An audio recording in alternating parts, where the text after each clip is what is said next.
Shirt show. All right, let's go. Shirt show! Talking shirt! Shirt show! Talking shirt! Shirt show! Talking shirt! Shirt show! Talking shirt, man! All right! Episode 193 of Shirt Show! We're talking with Navid from Syndicate Spring Print in Maryland! Let's go! Shirt show! Happy Valentine's Day, you son of a bitch. Hey, Boo. Happy Valentine's Day. Hey, Yeah. We know how Okay. important this day is. do we? Yeah. We said, I think last time, it's Bullshit. underrated. We all decided.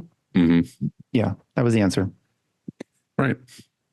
Yeah, there's your Campus Ink shirt. I have one too. I got mine when I got back in town and I love it. I haven't had a chance to wear it yet though. Mine's all broke in. What about the pants? You get some pants? I don't have pants at all. He didn't send you pants? No, I don't have pants on in general. You never do, of course. Yeah. Yeah, why would he send me pants? I don't wear them. What am I thinking? Mm-hmm. So I saw that you were drinking some muscle milk. What do you think? What's your honest? I fucking hate the name. Like, I'm so embarrassed by just like the name. I almost want to tape it off. Okay. So they have other brands that are just called like Premier or. Premier's way better than muscle milk. But okay, forget the name.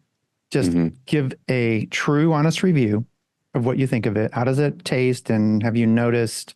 You said you had it twice in a row. So two. Is it the only thing you have for lunch, or is it just with lunch? No, the only thing. Really? Okay. So, what do you think? It's okay. Like, I don't love the taste of it. It's okay. Like, it's like I don't know. It's like a metallic-y tasting chocolate milk. Metallic? No.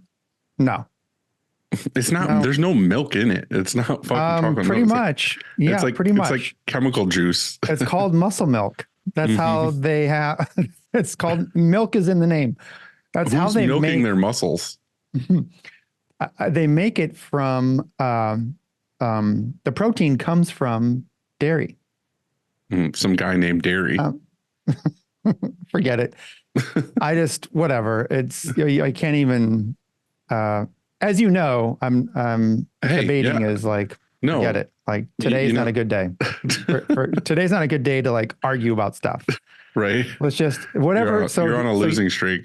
Yeah, you're right. It should have been called muscle milk. What I'm saying is Andy reached out to me and said, "Hey, like I've been drinking these for a long time. You should try it." Because what I wanted to do was I was thinking of fasting, and I was thinking of doing whatever it is, like 8 at night till lunch, basically.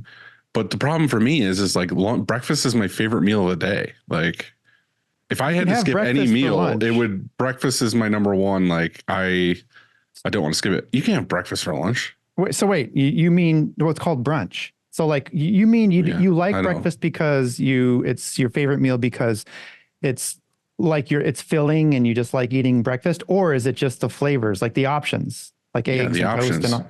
Yeah, well, just do it at lunch. I can't do breakfast at work. You said you can't? I mean, it's possible, but yeah, totally possible. I'm just saying, like, I like breakfast. So anyway, yeah. My other option was, and I'm really not ever like super hungry for lunch. And if anything, like lunch is my, like, I guess I'll eat or I'll have a chicken salad or I'll, whatever. Like I'll just grab something around town. Like I'd rather not, like, I'd rather just be like, oh, I'm having a protein shake or cachava or something, which is another protein thing. And it's been good. Like the last couple of days, it's been good doing that. So I think I'm just going to stick with that. Like do breakfast and dinner and then skip lunch, but maybe have something that's somewhat filling. Yeah. So what's great about muscle milk or any protein shake that's like that, the pre-ready protein shake, you can also take powder and make your own and everything, but just the ready, you just open the cap and drink it. What's nice about it is that it provides lots of protein. So I think it's like 25 grams or whatever.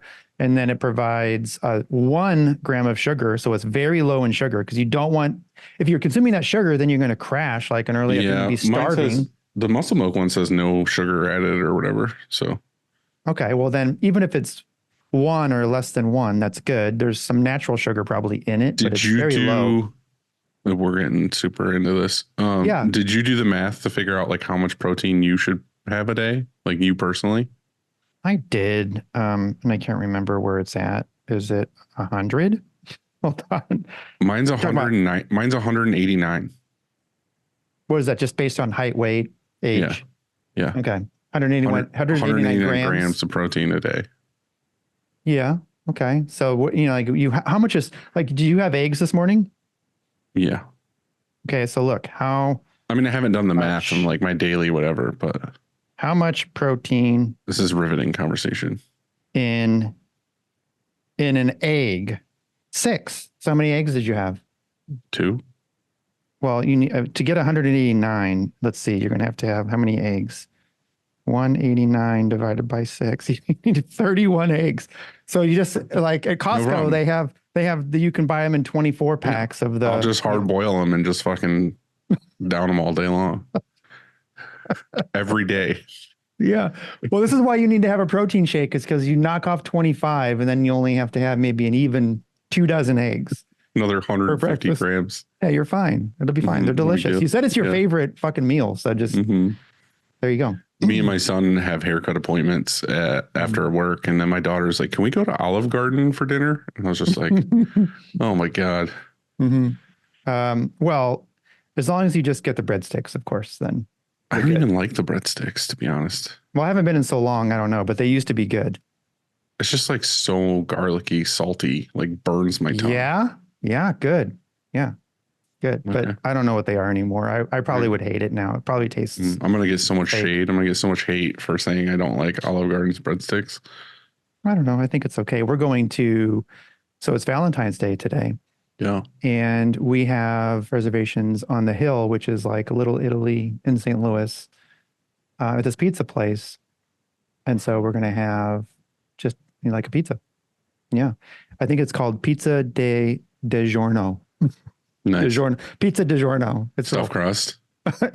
Yeah. Perfect. So yeah, we're going there, and but beforehand, it's beautiful here. It's it's going to be 60, like a high of 61 or something, and so we're gonna go for a walk, get some pizza. Really. I've been doing great with my walking lately. But today I got up and I was like, yeah, I'm gonna go for a walk. I got my coat, my gloves, whatever. It's cold as shit here. Like we were supposed to get all this snow and it kind of missed us, but it's snowing a little bit right now. But I got to the lake this morning, got out of my car, and it was like 20 degrees and the wind was like whipping hard. Like, like you could see everything in the air basically like going sideways. And I was like, yeah, I'm not walking. Did you get back in the car? I got back in the car, came to work. Oh, well, I don't mind like walking when it's cold. It's just when the wind is that crazy. Like as soon as I get down to the water, it's like 10 times worse. Yeah. So ruined it. If I just wanted to fight the wind the entire time, it would be fun to do. I know this might be impossible because you get your kids or whatever or work, but if you were to walk in the afternoon, it's generally warmer because the sun comes up. Well, I mean, I'm doing this podcast, but if I wasn't doing this, I would have walked at lunch today. Oh, okay. And it's warmer then, maybe. Yeah, it'd be a little bit warmer. But I also like night walks too, so I'll try one tonight if I can't. But I'll be good. I'll be fine. I'll get my steps in. Don't worry. Okay. How did your other day go there with the hot market print? Oh, okay. So yeah, it was a success. So we've done hot market 3 times. First time was a bust. Tom Brady ruined it for us. The Chiefs lost to the Buccaneers. I think it was like 2019. I don't know when it was. First time was a bust. And we're like, this sucks. A lot of people asked me what happens if they, what would have happened if they didn't win? Is it just a total loss or are you compensated? And we are. So there's like a rate sheet and you're paid for load in, setup, tear down, load out type of thing, like some basic covers your basic costs, right? Yeah. And so that's what happened the very first time we tried. The second time was last year and the Chiefs won, of course, and we printed what I thought was too many because we went until like the sun came up. It was like 6 or 7 in the morning. And we talked about this before. There was like no smiles on any faces after like 3 a.m. Everybody's like, they just want to go home. And so this year we were like, we want to do half of that amount. We want to be home by 3. And so that's what we said. That's what we did. In fact, we got home a little earlier than that. And it was great. And here's why. So it spins the presses in a slow month. It's fun. It creates memories. It's good on for the just news. morale. We made the news, the freaking news. Yeah. So, it's good. Like, I think overall it's good. Like if you can just do a limited amount and go home at like 2 a.m., that's just basically like a half day's worth of work, because you have to remember it's, a half day's worth of work when you're going at 2 a.m. and going overnight or whatever. It feels like a full day, like it's a lot because you get tired.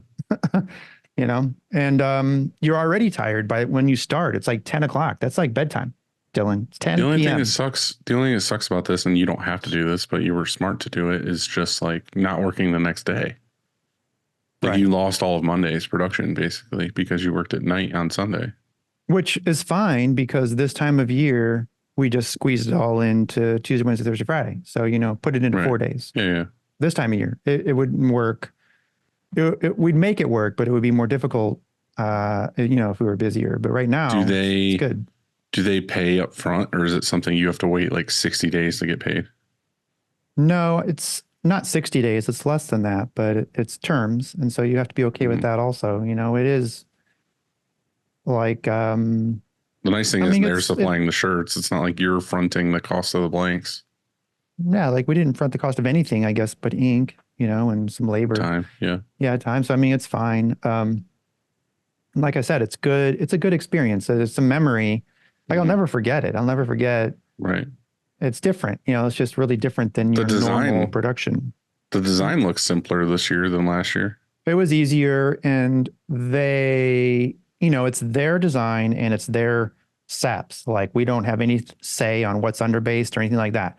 It's like, hey, here are our separations, and use this underbase, use this. We don't make any decisions because it matches their shirt and the other shirts that are being printed. Right. So it's just whatever you tell us, we'll do it. And so, yeah, like so I think overall, if anyone is considering it, it's a thumbs up. Just make sure you don't take on too much, because you get excited and you're like, yeah, I'm going to print, 20K. And that's a mistake, because it's way harder. Well, you have to do it that night. You have to do it. Yeah. You start right then. I suppose you can do 20K if you have 10 autos. That's different. We just ran 2 autos. We didn't even turn on our third. We just ran 2 autos because, well, here's why. One of the reasons is that the boxes at the end of the dryer go 6, 12, 12, 6. So 6, I know you're shaking your head, 6 small, 12 medium, 12 large, 12 extra large. Yeah. That's what turns me off more than anything. Well, so here's what we did on one press, we ran smalls, mediums. On the other press, we ran large, extra large. And then it comes down the dryer really easily. You know what I mean? So like, I get it. If you got your shit together, it's fine. It just, I don't know. It just seems like there's too much. Like when we looked into it for the bills, it was like, the price sucked. And then we've told the story before where basically me and you said that we were because I had the bills and you had Kansas City, because they were against each other. And then we were like, oh, we're going to ask for this pay rate or whatever. And then we're like, no, we're not going to do it. And then you did it anyway. You always tell the story like that, and it's not how it went down, but it's close. But anyway, I always get painted to be like the super asshole, no matter what, whether you're telling the story or in the. That's my whole life. So this is the only chance I get. Okay. So anyway, it's fine. We learned. Obviously we learned that it doesn't matter because you're the favorite regardless. They just say that, and they probably thought you were Andy. Yeah. Okay. That's how it goes. So yeah, they went through the list and the pricing, whatever. And I was like, but then they were like, yeah, every shirt needs the like holographic sticker, and it needs to be, the boxes need to be a certain way. And there needs to be a certain count per box, not like a box of larges, a box of extra larges, whatever. You do that every day. So what? Like you count your ship before you put it in a box now. Yeah, but I'm doing like a case of larges and a case of extra larges. I'm not doing No, small, medium, no, large, extra no, large no, per you're not. box. Yes, you are. A lot of times. Sure you are. You're telling me that you don't Yeah, get an for order one for, order per box. Yeah, okay, whatever. Okay. Whatever. I'm not doing listening. 6,000 See, shirts where I'm separating every box into 4 sizes.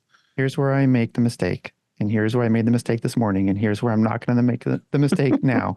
Dylan, you're doing a great job. Yeah, Thanks, bud. I feel that. Okay, so go on. I'm sorry. What were you I saying? love this so much. In the text group earlier, when you were like, No. fuck it, I was like, this is the best thing ever. Like, I'm so happy that this is happening right now. Oh, life is so funny. It's so funny. I could feel the rage in your text, and it was no rage. It was so good. There was no rage. It was just like, okay, whatever. No, exactly, because exactly what you just did. Like I bet you were at home and you're like, fuck it. I was here. I was here at my shop, at the shop. Mm-hmm. And I was like, this is too much effort. I just want to be happier. Like, whatever. Never mind. Sorry. Fuck it. I'm done for the day. It's so good. Yeah, it is, isn't it? But well, I'm glad that makes you happy. I'm glad that my suffering.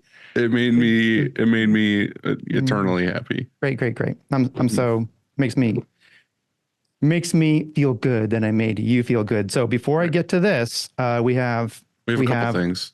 We have a couple things, and that is we have a spring break happening April 18th and 19th at M&R in Roselle, Illinois, camp number 2. Yep. So last year we did Shirt Show Summer Camp, which we want to do one again, but we can't call it summer camp in April. So we're calling it spring break, and it's going to be on white ink again. And it's going to be, it's the foundation of all your prints, the best. Come learn this shit. It's all from the top people we would ever want to pick for teaching you all these things, the 5 stations and the 5 truths and all these things. It's not a beginner's class. It's like, it's for everybody, but it's definitely great knowledge. It's not going to be like bullshit, stupid information. And we're just trying to have a thing to have a thing. Like, these are foundational things that every printer should know. And like every spring break, there will be a beach. There will be wet t-shirt contests. There will be. Definitely. Well, we debated this. I said white boxer contest. Well, both. We're going to have both. Wet t-shirt and whatever you feel comfortable in. Like, this is a consent only option. And so, yeah, it's going to be wild. Boys and girls gone wild. And tickets go on sale. We said we made the mistake last week to say it would be today, but the new date is March 1st, Friday, March 1st. Get your tickets. Okay. Yes. Here's the thing. My phone started ringing and it was Frank, and I answered and I'm like, thank God, like a normal, nice, person. And he said, hey, I'm not that normal, not really that nice either, but he is. No, he is. We know he's a great guy. Yes. But I talked to him this morning, and he has shoulder surgery in a few days. And so we're going to wish him the best. Yes. And for a speedy recovery, he has a bad tendon. We love you, buddy. Get better. Yes. And so we are wishing him a speedy recovery, and anything he needs, we're going to be there. He's going to be in Chicago at our spring break. Oh, yeah. That's for sure. That's worth a ticket alone. Boom. Dude, you almost ruined that sticky, by the way. Oh, I got a little excited. It all starts with the screen, and whether it's new stretches or restretches, Frank and his team do it the best. To find out more, go to graphicscreenfashion.com, FFFFF.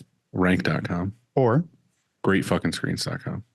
Cleaning screens is no fun, but EasyWay makes it way more funner. Their line of eco-friendly chemicals will make reclaiming screens a whole lot easier. Check them out at easyway.com. EasyWay. It's the easiest way.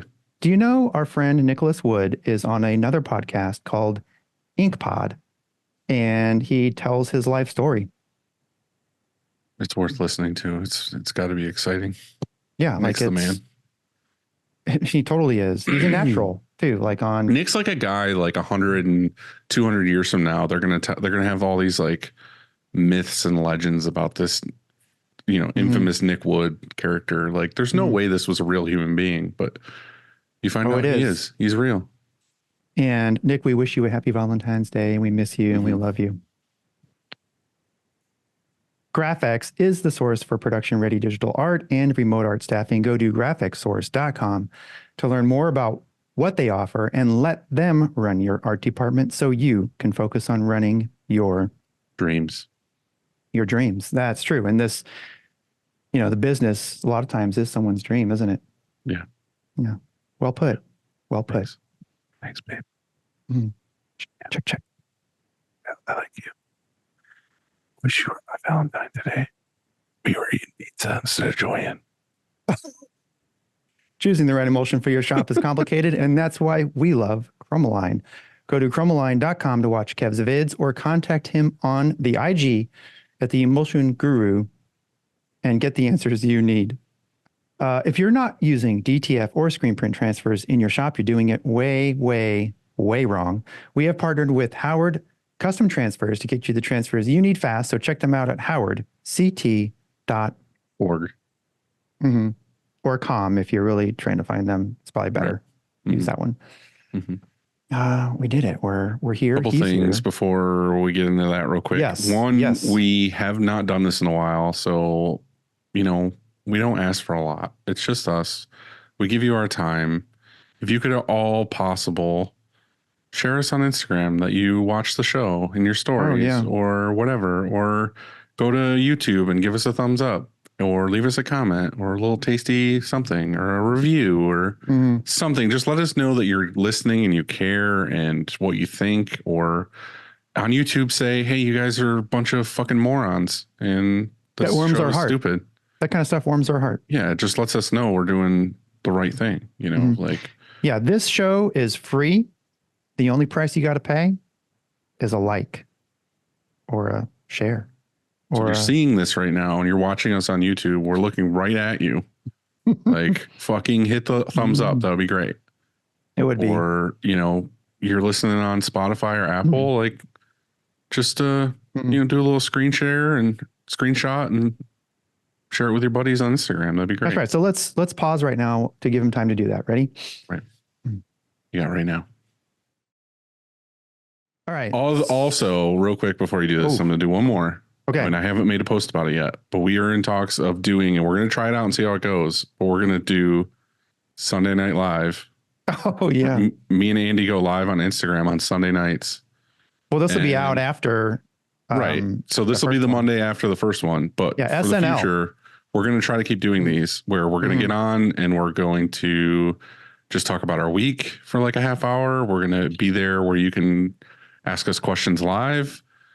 And we might bring in old guests or current people or whatever just to shoot the shit for like a half an hour or so. So keep an eye out for that if you want to hang out with us live. It's just going to basically be Dylan and I laying in bed, separate beds. No shirts. Yeah, just like talking about our week. Free the nipple. And it's going to be a good time. It's going to be a good time. Who we got today, bud? Today, we are talking shop with Navid from Syndicate Screen Print in Baltimore, Maryland. Yeah, you got it right. Testing you on your cities and states. You're smart. It's a hard one. Well, I mean, it is. It is. What's up, dude? Hey, how you doing? You sound so good. What? It's so clear. I'm glad. I kind of got the shop quiet right now, so I'm good. Anticipating this, so I'm glad. Perfect. Where are you in your office? It looks like you're in the art room, maybe. Yeah, both actually. The shop layout's actually just one large room, so this is just one corner of it. So yeah, it's the open concept. Yeah. Yeah, exactly. Yeah, exactly. Yeah, you want to be able to see what's going on all over the place. Yeah, that's. I mean, down to the screen room and everything. Just one big room. Perfect. Yeah. So what's going on, man? How's your week going so far? It's going. It's been a little. Things are starting to pick back up, which is awesome. We just got a new press and working out some gremlins on that. Tech's coming down tomorrow. So hopefully that'll be fully functional. So yeah, it's just been kind of getting acclimated with the new press, having more colors to work with, more platens. So it's been a little bit of a change, but it's been a good adjustment. Mm-hmm. So you said the tech is coming in soon. Did you install it at first, like you yourself put it all together, or did you have somebody assemble it? No. So I had a guy he used to work at M&R actually. So he's very, basically like one of their techs that is freelancing essentially. Mm-hmm. So he came down. It took like 4 days to set it up, which was good because like he was very meticulous about everything. We were up and running, like cranked out, a couple thousand that first week, high color count jobs, was just crushing it. And then came in the next week and turned it on and it was like blowing a fuse. And we were just like, oh man, here we go. So it has some kind of electrical problem with one of the cards down bottom. So we troubleshot it, got it back up and running, but 2 of the heads are not working right now. So hopefully by tomorrow afternoon, Friday, we'll be back up full capacity. Were you able to divert that work to other presses or to other things, or No, you just down? No. We were luckily we were able to work around it. I mean, the press I had before was only 8 colors, so even with the 2 heads down, I'm still Oh, up. the press still worked. It was just Yeah. 2 heads. Yeah. 2 of the heads weren't working. Yeah. So no, we were still crushing. And it was great because I had called another shop that I used to work at. And kind of got them geared up because we had a rush order for it's like 1,250 fronts and backs, like multicolor design. It was for an event, and I was like, we have like 2 days to do this. So like, luckily it all came together. We were up and running, made the deadline barely, like within like 15 minutes, but made it. And so yeah, it was we were lucky with that. But yeah, it did have some contingency plans in just in case because it was a little dicey.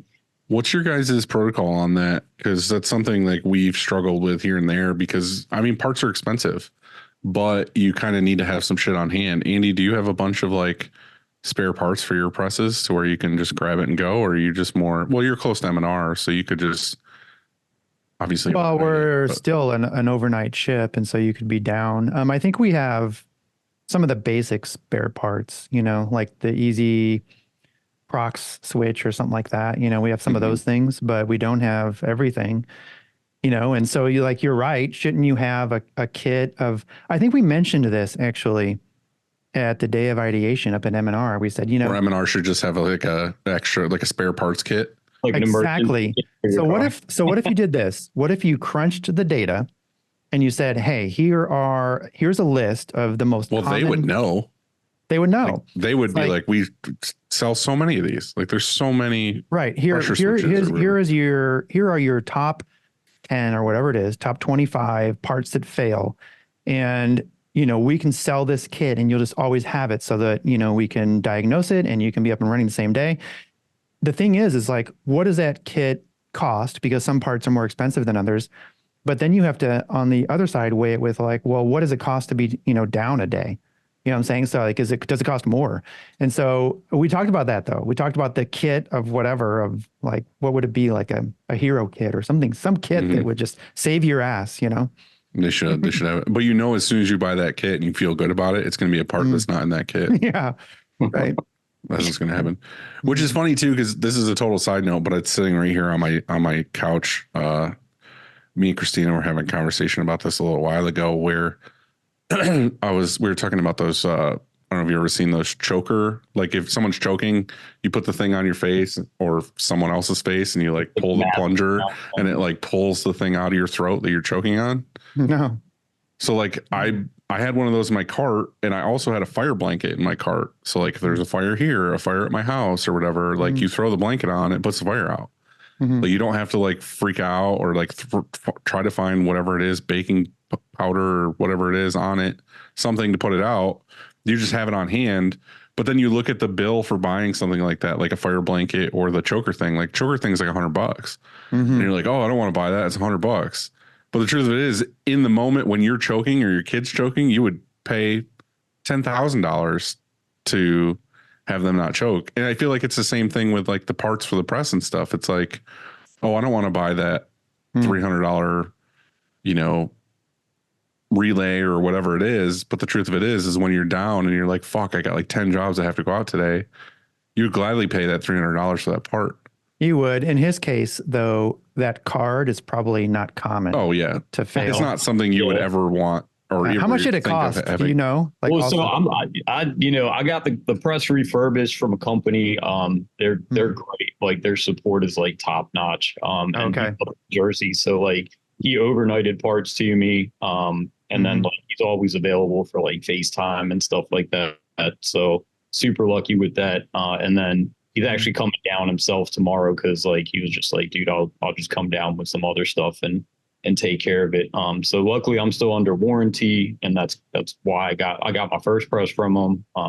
Just why I got my second press from him too, because awesome. It's like super solid. Like I can't imagine like being somewhere like, you know, remote and it's like, you know, not having that kind of support is like, I'd be, you know, like maybe down for like 2 weeks, 3 weeks or something. Like, right. What do you do in that case? Or you got to fly someone out there or something like that. Like, so yeah, I mean, I'm super lucky in that aspect that everything like with the fuses and the cards and stuff, he overnighted it because it's next day anyway because it's from Jersey, but for us it would be here at like 10:30 in the morning the next morning, so we'd get right on it and start swapping stuff in and out. So had a little bit of an advantage on that, luckily. What was your thought process on getting in the new press? Were you just like, this is what I want, let's see what this guy has? Or was it, you know? So when I got my first auto, it was about 2 years ago. It was a jump from manual. Like I had a Chameleon 6.6 that, you know, we just busted on, printed hundreds and hundreds on. And then it was like, all right, our order counts are getting to the point where like auto is going to, you know, that's where we're heading.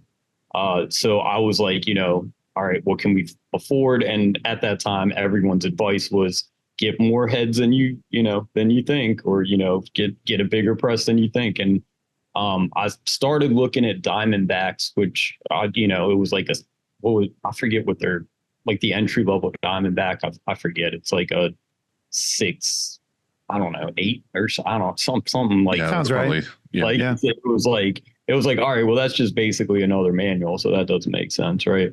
And then for the price range and everything, I ended up landing with a Gauntlet 810. And that like really like it was solid. Like we did, you know, what we did with it. But then it was like I was starting to get to the point like after the 2 years, it was like I only had one flash on it.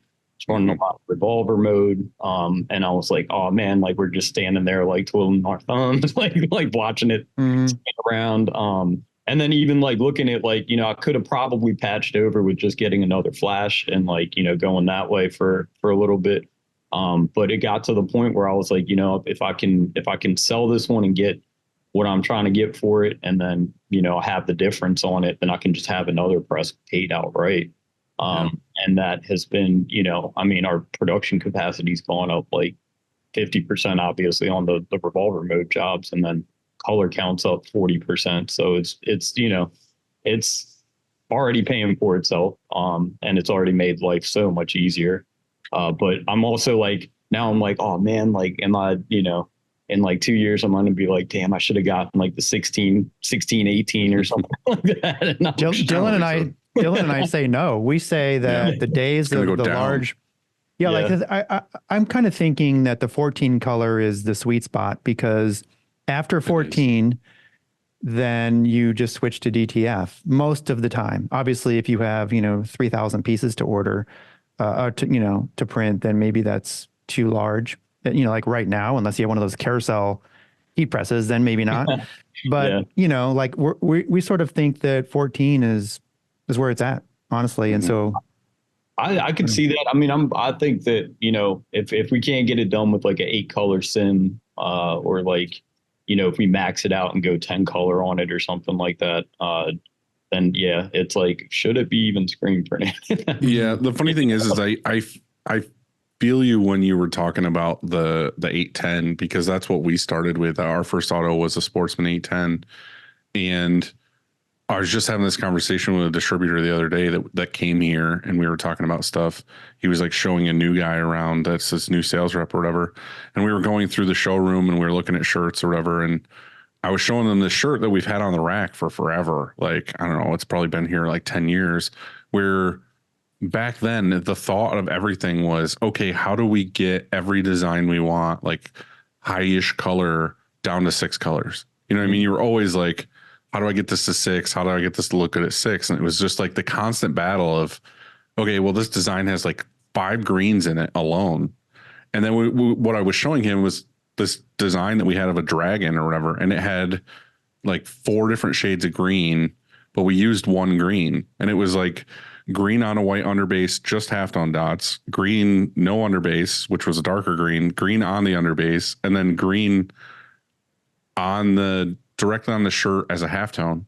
And it was like, it looked like 4 different greens, but in reality it was all 1 green. It was engineered in the art room. Right. We engineered it in the art room to make it work that way, but we never have to think about that anymore.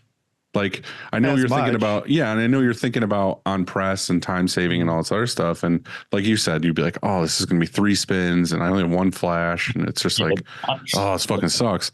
And then as soon as we got the G3, it was like, cool. Well, that is gone now. And also, like, we don't have to spend so much time in the art department, like going through this and being like, how do we get this down to 6? And we can just do whatever we can do 14 colors. And a lot of times you sacrifice for that. Like, you wish. Oh, for sure. Some of those are good engineering moves. Like, it actually, you can't tell, like there's such a small nuance you don't really know. But other ones you're like, oh, it would look better if I actually had this other color, you know? And so you make these small sacrifices sometimes. And I want to be clear, and that is, an 810 is a fantastic press. In fact, we have an definitely. We have an 810 Sportsman sitting back there right now, and we love it. And I won't sell. I don't want to get rid of it. I bought it in 2012, brand new, and it's always going to be here. Because if it's your only press, though, then that's the situation. If you're a one press shop, then yes, an 810 might limit you, and so you're going to want to get a 10 or a 12 or 14. But it's also, this 810 is perfect for like the 1 color, the 2 color, the 3 color. It's awesome press, you know? Yeah. Well, even Zach, who runs that press, the Sportsman, he had the opportunity to move to the G3, and he was like, yeah, this is sweet or whatever. But he's like, to be honest, like, I just love the Sportsman. Like, I want to go back to it. Like, it's mine. Like, it has my flow. Like, I know exactly, like, you know what I mean? Like, he prefers that press.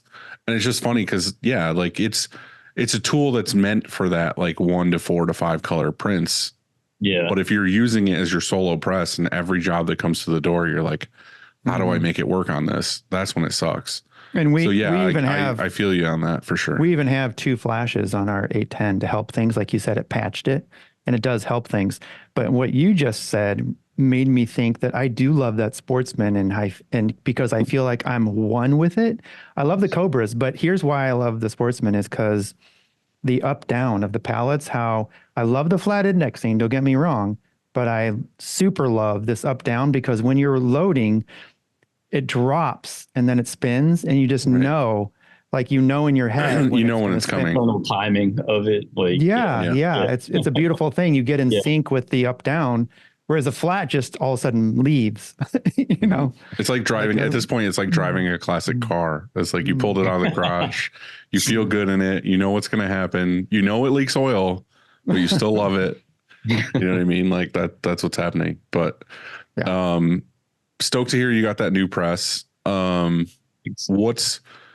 did you get to where you are now? Because you were at another shop, or you kind of had a different situation before this?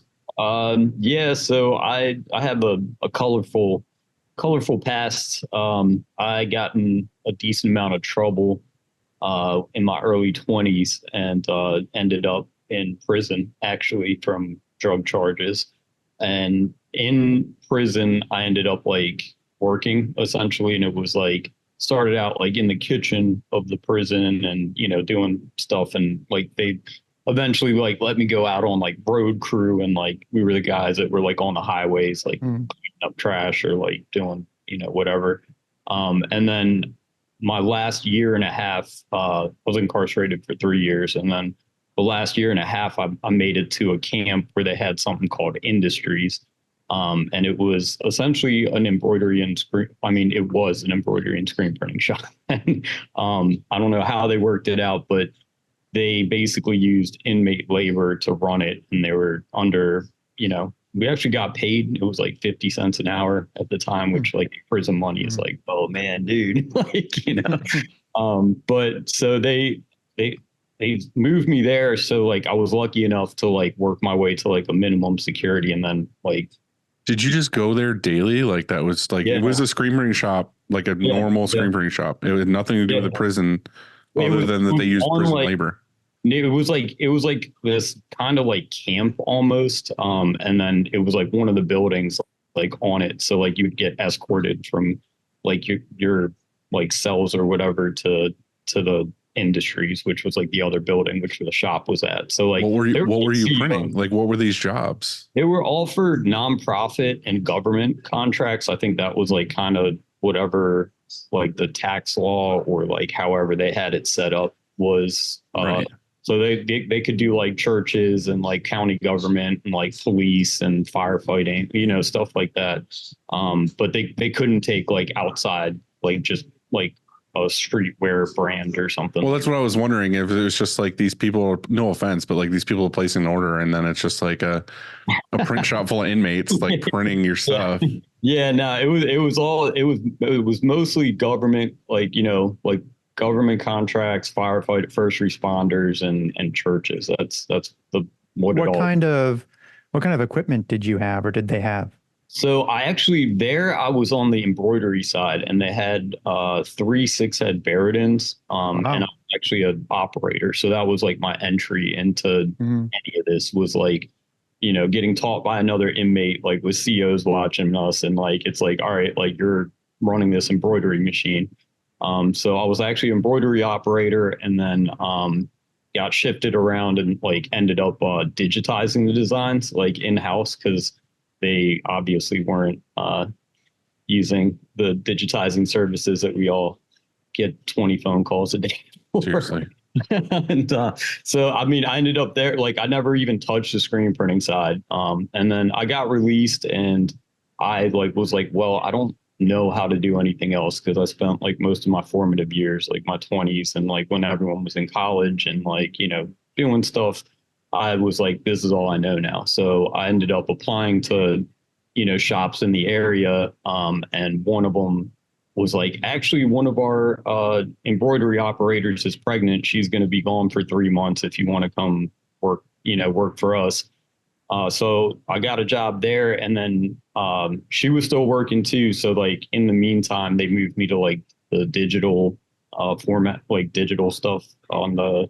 So it was like rolling printers, like heat pressing numbers on like Lee shirts and stuff like that. Like running a rolling with like the sub block transfer. So way before DTF, you know, you had printed on vinyl and cut out like die cut. It was like a giant sticker, right? Yeah. I have to say that I absolutely love this, and what like a success story this is, because you hear people like they go to prison, and then you wish that there was like these programs like that you're describing, that you come out of prison and then you have this skill now. You have a trade basically. Yeah. Like, shouldn't this be always the case, you know, because, and maybe it is, and I just don't know, but this is like a perfect scenario, honestly.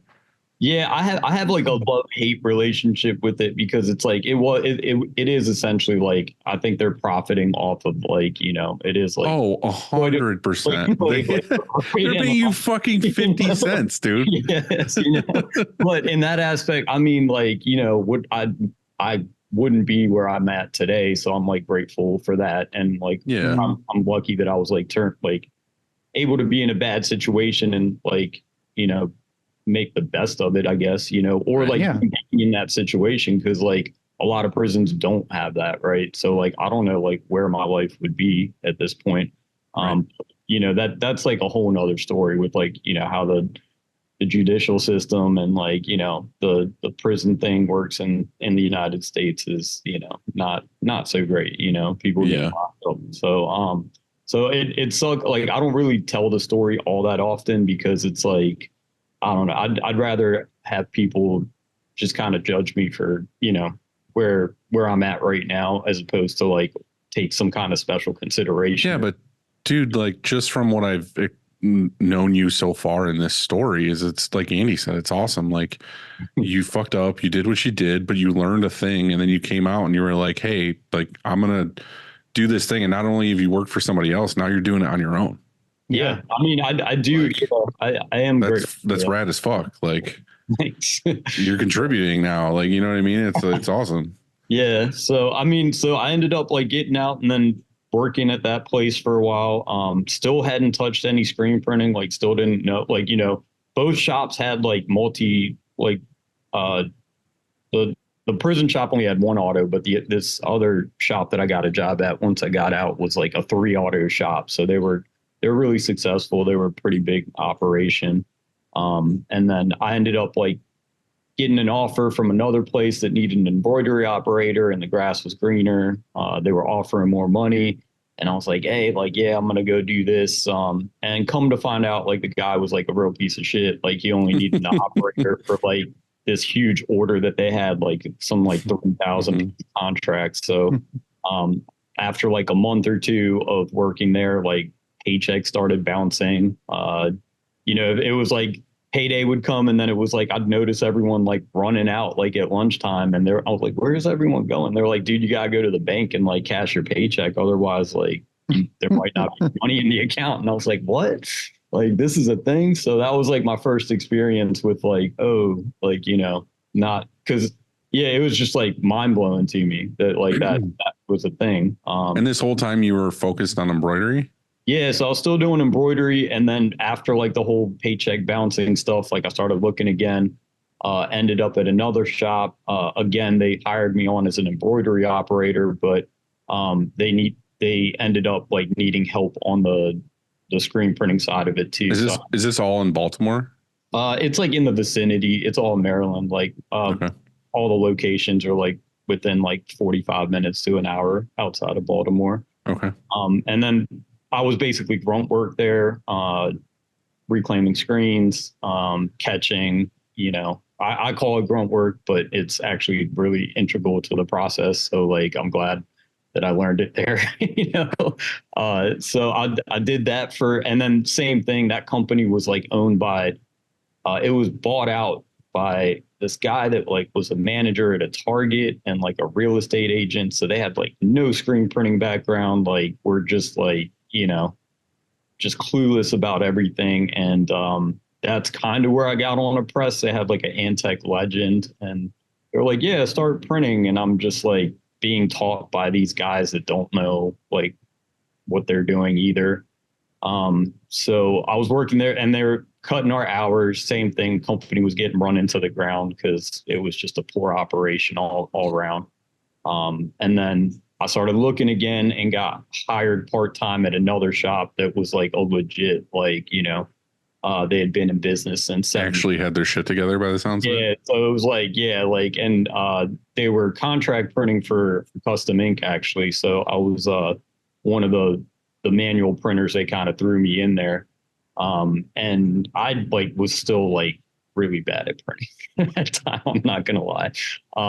One of the stories that sticks out to me, like the shop that I learned at, like for some reason, like I'm sure you guys are familiar with screen printing shittiest. It was like, if you took the culmination of like everything on there, like it was that shop, like to the point where they didn't use spatulas. Like I didn't know that you were supposed to use a spatula to like get ink out of a bucket. So like they would have these plastic gloves and like you put a plastic glove on and like grab ink and smeared it into the screen. So I remember one of the first days I was working at the new place, I did that, and the owner was just shocked. He was like, what the fuck are you doing? And I was like, It's funny because That sticks out to me because one of the stories that we heard from Ryan Kasparian was that he hired somebody to work. Was it at Denver or something? Yeah, it was like their when first he was day. storing there, and their first day, and he was like shadowing him in the shop,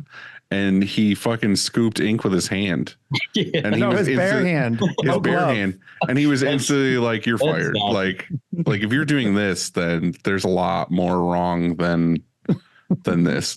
Yeah. So you would have been fired by Ryan instantly that I mean, day. I don't blame him. You know, that's like, I mean, it was essentially like, you know, picking up a kid that just walked out of the jungle, like, and it's just like feral child or something. Like, I was like, oh man, but they stuck it out, man, and I was manually printing on a Blue Max, one of those old M&R presses.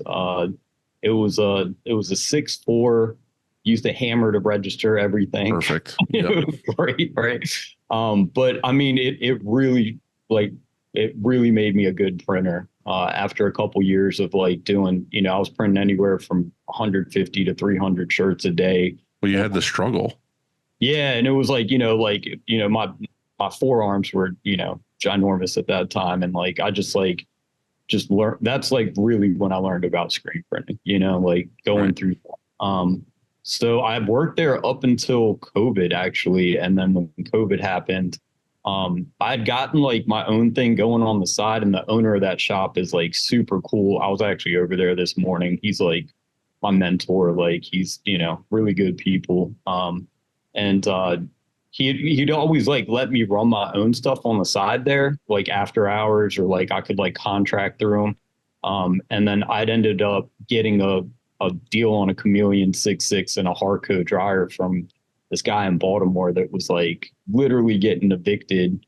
And he like called me up, and he had called me like a couple weeks prior and was like, "Hey, do you have like $3,000 if you want to buy this equipment?" And I was like, "Nah, I don't have that right now. I'm good." Like, and then it got down to the point where he was like, "If you have $1,000 cash, you can come pick this up right now." And I was like, "All right, like let me find some people." So like grabbed a U-Haul, found like 6 or 7 friends, like went down there, grabbed the Chameleon and the Harco. The landlord was like standing there, like ready to close the door. And I guess like the whole thing was like, if he, you know, he could only take what, like anything that could leave at that time before they closed the door was, Right. that was basically Take what you can get. this like crazy fire sale on this equipment. And I like, I mean, it was in bad shape. It was like, that shop was not great, obviously either, but like, restored the Chameleon, and then started printing with that at this shop that I had like rented space at, essentially. And it was this guy that was like getting out of it. He had got a job at the port. So he was like a longshoreman, and he was like, "Dude, I'm done with printing, like whatever, like, you know." And he had like a Lawson automatic, like I think it was a Trooper, which was Oh yeah. So you were renting space in another print shop, and you were bringing in your own equipment. Yeah. So, I mean, at that point he was basically like, "Dude, like I'm getting out of here." Like he was like trying to figure out like how. So you were kind of taking it over. Yeah. So the equipment there was a Trooper XL, a manual Lawson, and a Mega dryer or something. So, I mean, it was like halfway set up, but that auto never worked. It was just a nightmare. And I think it ended up just becoming scrap metal. I don't know what happened to it. When we left the shop there and got a new lease, we just, you know, we Just left it. were like, hey.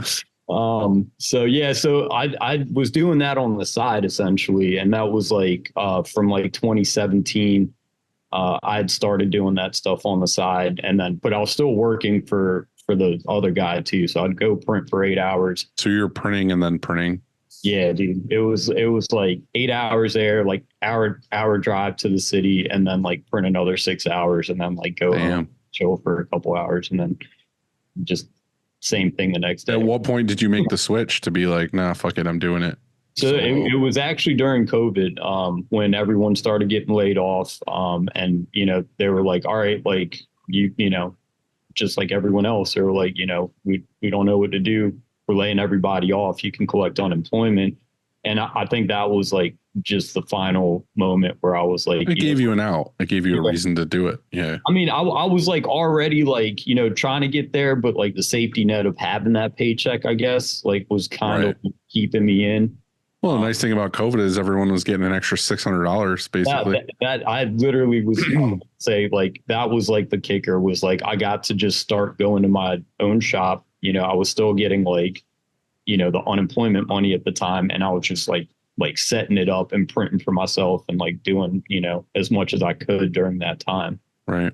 And somehow like, was still picking up jobs here and there. But I mean, obviously the overhead was like so low, and still getting assistance or unemployment or however you want to call it. Right. So by the time that ended and they were like, all right, like everyone's coming back. Are you coming back? And I told him, I was like, nah, dude, like, I think, I'm going to give this a try. Like I'm going to do it, keep going. And then, it worked out since then. And here you are now. Here we are now. So, it's been a journey for sure. We also like, I left that spot and it was like this old decrepit warehouse. I mean, dude, it was, DIY-ish for sure. To the point where like, we're reclaiming screens and it was just like connected to a trash can that like had a sump pump in it and it was just like kicking it out to the street. And I was like, oh man, like, so. I mean, you do what you got to do. I know of Dylan and I both know of a guy who has a shop and they don't have any of their water on any sort of sewer system.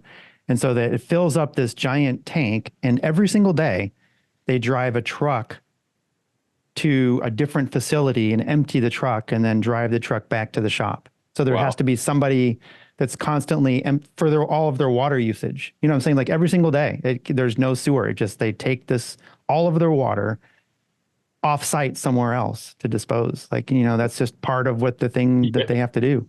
And they figured that's cheaper, like less expensive to do that than to hook into the whatever distance it is. Yeah. So that's wild. Yeah. So, I mean, we were, it was that kind of setup, and I'm sure you guys are familiar. Right. It was the cool part about that is I know it sucks when you're in it, like in these shitty shops and like the shitty stuff that's happening, even the paychecks bouncing and all this other stuff is like so much of that is so good for you later in life when you're like, fuck it, I'm going to start my own thing. Because now like a fuckload of stuff of what not to do. I agree. And I think it's shaped how I run my company now. I try to keep my shop as clean as possible. And not only because of like a aesthetic standpoint, it's because it affects production. It's a respect though, too. Like you have respect for your things and like your craft and whatever.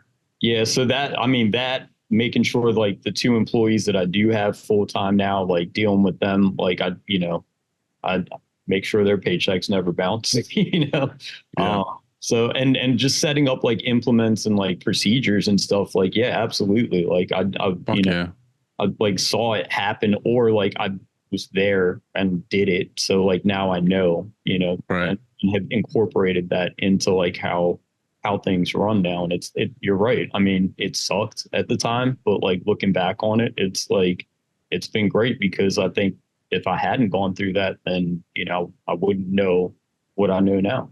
That's literally how I look at most things in my life is like, not that I had like a horrible fucking upbringing or anything, but there was a lot of tough times and a lot of just like DIY or shitty things. And now you're like, fuck, if I wouldn't have done those, I wouldn't be where I am like at all. Like if I just walked in here and was like, I have money, buy a building, like I would not be in this good a shape. Yeah, you'd probably be scooping ink out of buckets with your bare hands. Right, with my bare hands, right. Like, right. So. That whole thing doesn't make any sense to me. Like, even if you're a cheap ass and you're like, oh, I don't have spatulas, you're using gloves, you're wasting so much ink on the fucking glove, throwing it in the garbage when you're done with it. Yeah, absolutely. But there, one last thing in that, though, that kind of just like gave me warm fuzzies was, before we moved to auto, we had 4 or 5 manuals at that point. Like we were doing it where we had 2 dryers and we had 2 manuals per dryer. and then we had like another one off to the side or whatever. But we were having 4 people run manuals until we were like, all right, let's get an auto, because it's so much easier at that time to be like, oh, I'm just going to go buy a $2,000 manual or whatever, like off Craigslist. But I remember back in those days, it was funny because there was all these different brands of manuals and whatever. And what I always wanted was the Sidewinder. Like I wanted a Sidewinder. I eventually got one, but it was like right before we got an auto. So it just sat in the corner. But before that, there was like all these other brands, which I don't even remember. I mean, we had Riley's, but we had all these other things. And I did love, because I'm just that guy. Like I like the meticulous thing of buying a shitty manual, and literally like it's like those videos you watch on Instagram where they fully disassemble something and like soak the parts and then like scrape it down and clean it and, you know, relube things or buy new bolts. And it was like, I love doing that. I love taking a press down completely and then cleaning it, putting it all back together, and then like leveling the pallets and like making sure everything's good. And then you go to print on it the first time and it's like a refurbished press basically. Yeah. Like I would never just buy one, put it in the shop and be like, use it. Like I liked going through it and like fully restoring it as much as possible before use. But you through that process, you also learn like the mechanics of it, and like how it works and why it works too, you know? Right. So, and I also learned like you don't level pallets just by putting a level on them and saying, hey, this is level. You level it to the like print arm. And it's like, you know, there's all these things that you learn during that, and like, oh, what the actual registration gate is on it, of like these bolts need to be in the right spot. So when it comes down, it's just, there's a ton of things with that, but it just made me think of back in the manual days of like, you said like a hammer or, you know, the hammer. We had this one manual where I remember every time we pulled the screen down, we had to like shimmy it to the left. For some reason, it was like pull it down, look through the screen, pull it to the left slightly, pull the squeegee, and then like bring it up. Or we had another one where like we had too big of screens on it, and we had to have a human being every time they pulled the screen down stand on the other side of the press, like on the feet of it, so the press didn't tip over when you like put your weight into it to like pull the squeegee. And it's just like there's so many stupid things like that. It's like, why did we do that? One of the greatest things about printing manually is that if it is out of reg somewhere, you can do those little like, hey, I'm going to, yeah. But on auto, you're like, hey, if it's out of reg, then there's only so much you can do. Right. And so, or you print it and see that it's out of registration, and then you pull it down again, and then shift it to the left, and then print it again. Yeah. And then you end up with what we would call bulletproof print, where it's got like fucking 10 layers of ink on it because you're trying to make sure there's no white poking out anywhere. Yeah. I actually, speaking of Sidewinders, I got lucky recently at the Charlottesville custom ink auction. I went down there because I was close enough, so I was like, let me go check out the equipment ahead of time, and went down there and got it. Like, you know, by the time that they had like a field of Sidewinders, man, it was like at least 20 or 30. I think it was just like a farm full of them, right?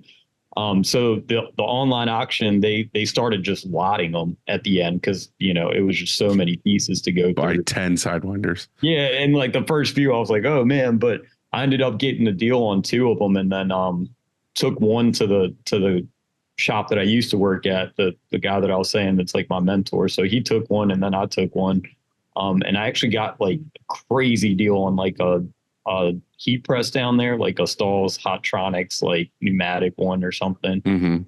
Because it had like a piece of tape on it that says like something's broken with it. So they, you know, listed it as like needs repair or something. Like as is, yeah. Yeah, and I'd like plugged it in, and I was like, I don't know, man, it seems like it works and stuff. So like I bid on it and got it for like something like $200 or something. So I was just like, steal. But I was like, you know, that's the karma for printing for custom ink for you were due that heat press. Yeah, it's like, damn, dude. Yeah. But yeah, the Sidewinder, I actually earlier today went and got the little portable air compressor. I'm going to try to hook up the air clamps for it and stuff. Like you were saying, Dylan, like, you know, refurbished it, like re-leveled it, had to get new feet for it and stuff like that. But it's all level right now. And then I tested it out with like another compressor, and like all the airlocks work on it. So I was like pretty excited. I was like, that's awesome. Yeah, we're just going to use this the way it's supposed to be. So, so I shifted that from the chameleon, because the chameleons are heavy, man. And They're not really meant for production presses, even though that's what I used it for. The carousels on them are just heavy, man. Spinning those like, hours a day. It's just not good for. Yeah. The chameleon is nearly as heavy as an auto. It's unreal. You see this press and you're like, oh, I need to move it a foot this way or whatever. It's nearly impossible. Like it is crazy heavy. Like they have like I don't know what it's called, the carousel where all the print has attached, it's just like made of solid lead. steel. Like it's unreal. Yeah. It weighs a lot. You can get like the add-ons to it, and it can be like, I don't know, something crazy like a 14 colors. It always reminds me of like, those guitars from, I think they still make them with like the 2 headstocks. So you had like 12 string and then a 6 string. So we didn't go that far. And the one that we have is like a backloader. But yeah, the Sidewinder's been a little bit more friendly to work with. It's still heavy. Yeah. The Sidewinder's still heavy. It's not like it's light. Yeah. The chameleon I think it will last like 1,000 years. Like 1,000 years from now, there's still. I don't think I can let mine go, because I got an offer on it, or like thinking about like, can we, with the new setup and stuff. And I was like, I don't know, man, that's my first press. I don't think, I have like a sentimental attention to I wish I still had ours, even if it was in storage. I wish I still had it just to say this is what I started on. I think I've told this story before, but there was an order that we got in our early days. We were out of our garage and we received this order, and it was like in the afternoon when we got the order. And this is back when there was this place called St. Louis Tees in town. And so we could just drive over and buy t-shirts. And so we did that. And then we printed all night long. And then we delivered in the morning. And I still have that screen. Like we never got rid of that screen. Like I just wanted to keep the screen to remember like all the pain and suffering that went into like that order. And also like the good memories too, because I still tell this story, like it was pretty. But thank God it was one color, like we were able to do this overnight one color. But I have this thing I'm curious. I would like to get your opinion on, both of your opinions on. And that is when it comes to advice. And so is it better to let your kid, friend, wife, husband, or I guess significant other fail? Or should you say, like, give them advice, like on how to do something, or, hey, you know what, I went through this and honestly, like, I don't want you to suffer all that misery. You should do it this way because I went through all this already. Or here's what complicates, I think, the whole thing. And that is maybe with your kid, you should let them fail, just let them learn the tough lessons. With your wife, like you're walking on thin ice potentially, and you don't want to watch and sit there and watch her fail. So you want to say something, but she just bites your tongue. And so you be like the girlfriend who is, while her girlfriend is puking, you're holding her hair and telling her she looks cute, and you're like, hey, supportive, like, you're awesome, this is fine, everything's going to be okay. Or do you just be brutally honest? You'd be like, hey, you fucking moron, look what happens when you fucking do this. Don't do it again. See, sometimes I do that. And I'm like, why did I do that? Like, I should have just shut the fuck up, held her hair and say she's cute, like, and everything's gonna be fine. Is the girl whose hair you're holding TC? Is that where you're going with this? Nothing to do with anything. Just random thoughts, because all of a sudden I'm in like this debate or argument that I don't even want to be in. It's Valentine's Day. It's a beautiful day out here. I'm like, wait, how did I even get here? I didn't mean to say this. I wasn't trying to insult anybody. I was just saying, hey, maybe don't do this because I don't want you to suffer so much. This is out of love. And then I'm like punched in the dick. I love this because I know where this is coming from.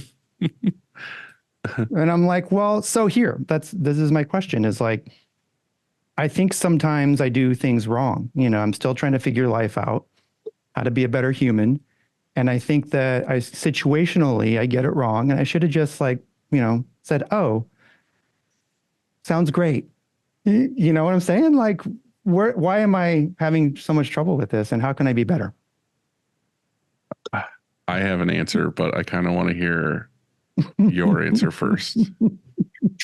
So, I mean, I don't have kids, so I can't relate to that part, but I think that you can tell someone, you know, like, and I think it's coming from a place of like caring. It sounds like you're trying to save them the pain of like going through something that you have experienced. So it's like, okay, like you want to save them from that. You don't want them to get hurt or like, you know, go through a tough time.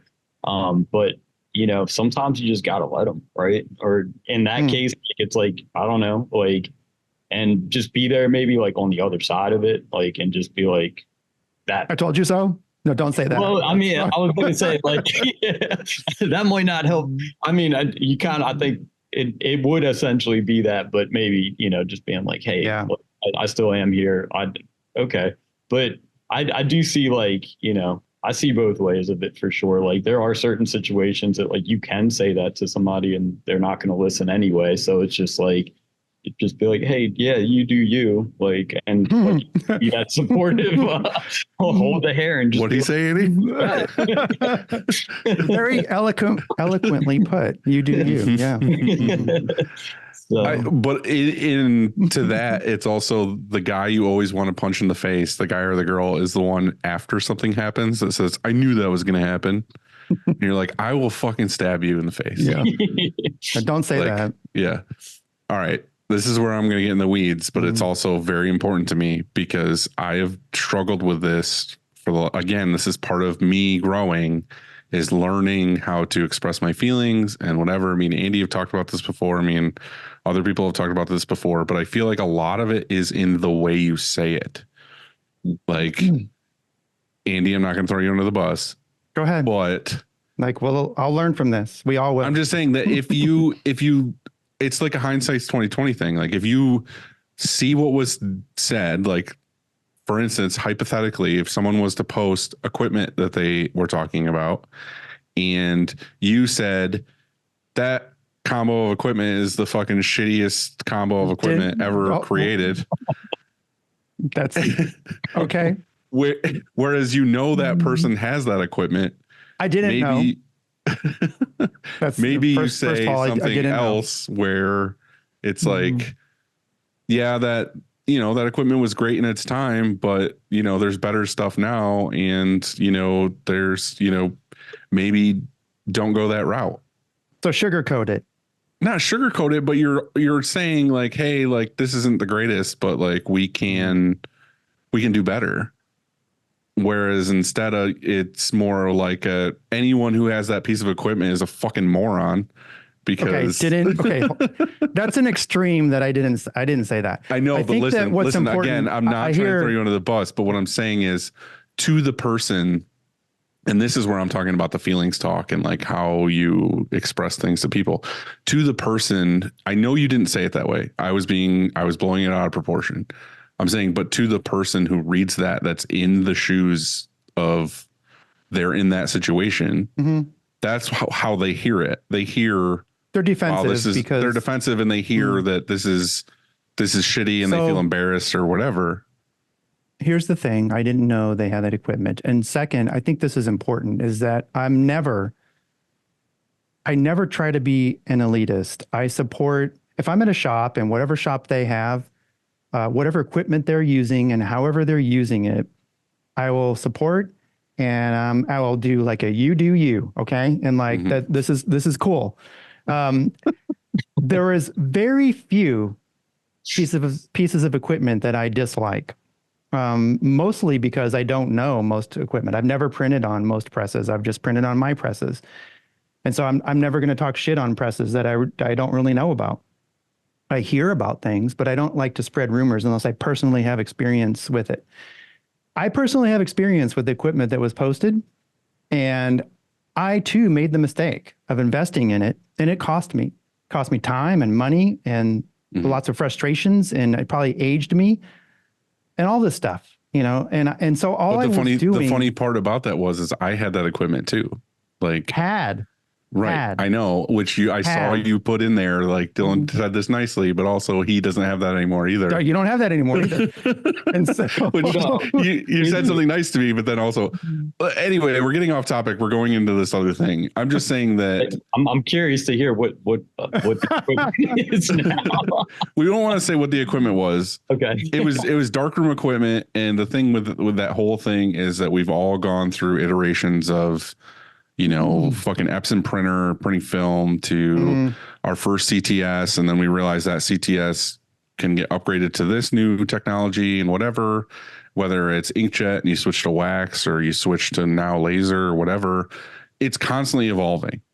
But anyway, Andy was talking about how he had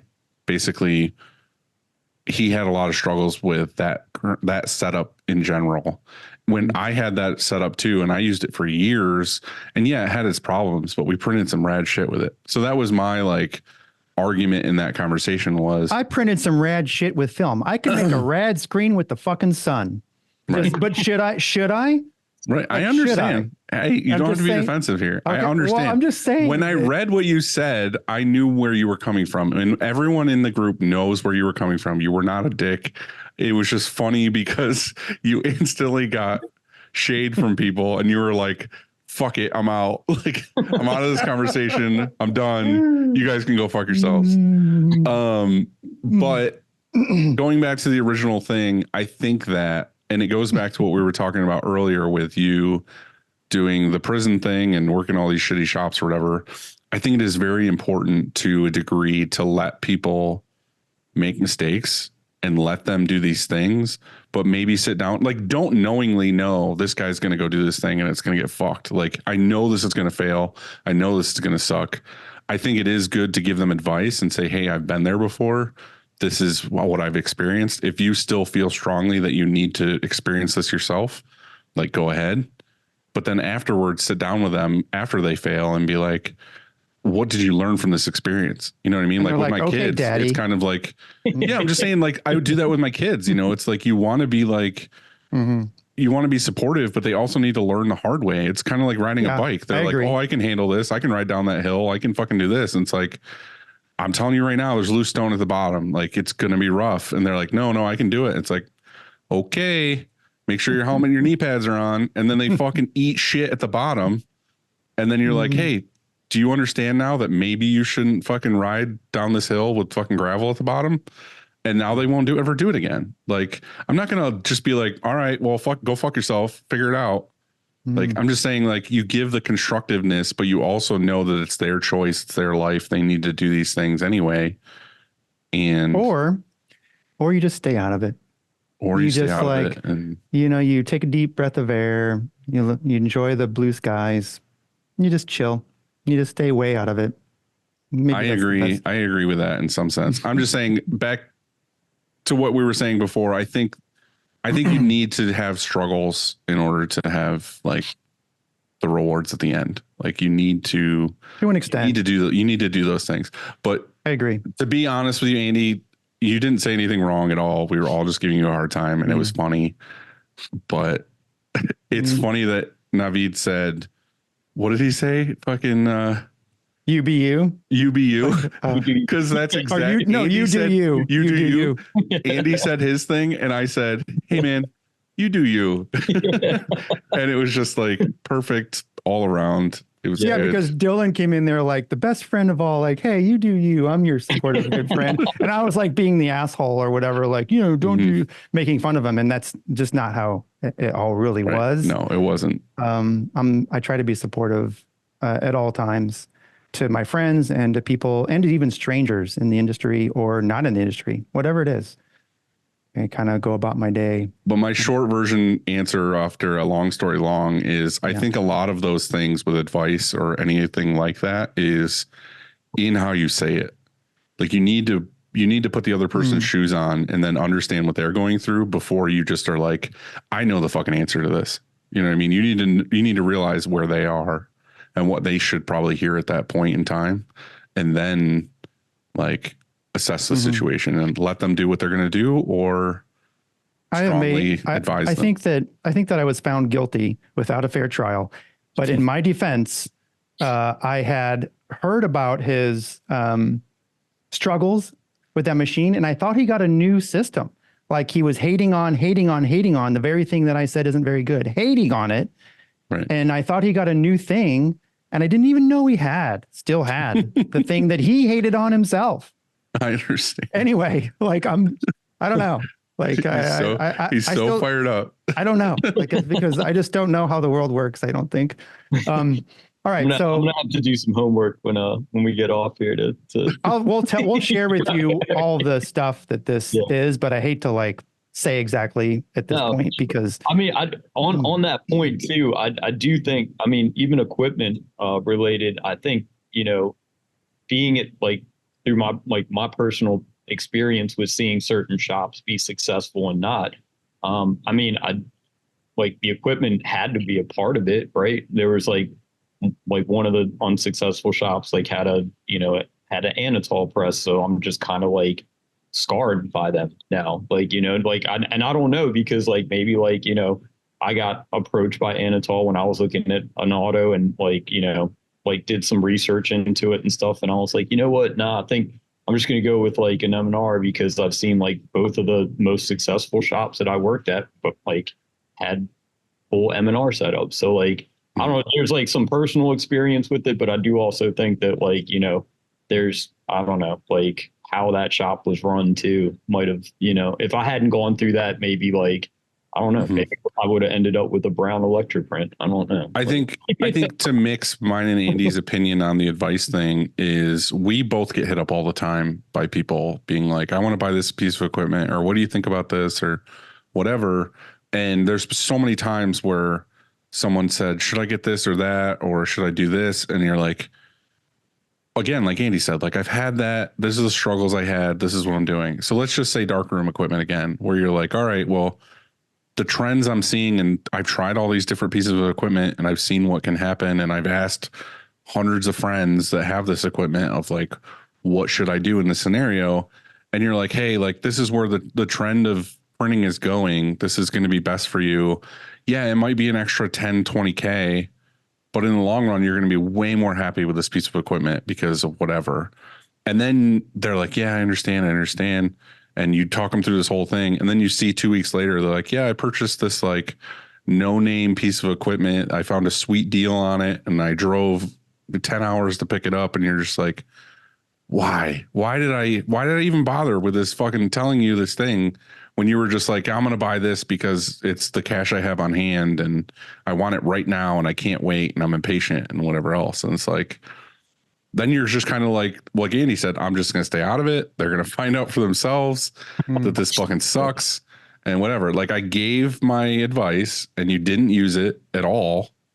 And you're just going to have to learn the hard way that wasn't the right move. Like, I feel like if you go to somebody like that knows what they're talking about to a degree that they've been down that road, like not necessarily someone who just is a know-it-all, but someone who's fucking gone through the struggles of all these things, like you should somewhat take their advice. Like you should be like, they were like, hey, I fucking did this and it sucked. Like, this is not a good thing. Don't ask one person either. Ask like 10 people. Because one person's story isn't going to be the same as somebody else's story. But if the average of 10 of your friends' stories is don't fucking buy this piece of equipment, then maybe you shouldn't buy that fucking piece of equipment. Like, look into it a little bit differently. Yeah. Also, there's a reason why it's probably for sale. Like, did the company go under, or are they a successful company that's just selling something and then you realize they're selling it because they're getting something else because that thing sucks? Sometimes that's the case.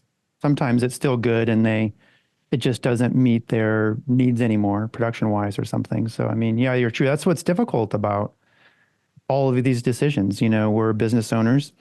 We have to make decisions all day long. And some of them are in equipment and we're like, oh man, you know, I need to research that. And so what you do, what most of us guys do, we love doing is going home and at night getting our laptops and going on YouTube or going, whatever we're doing. We're like, hey, let me see some videos of this thing working, and it's fun.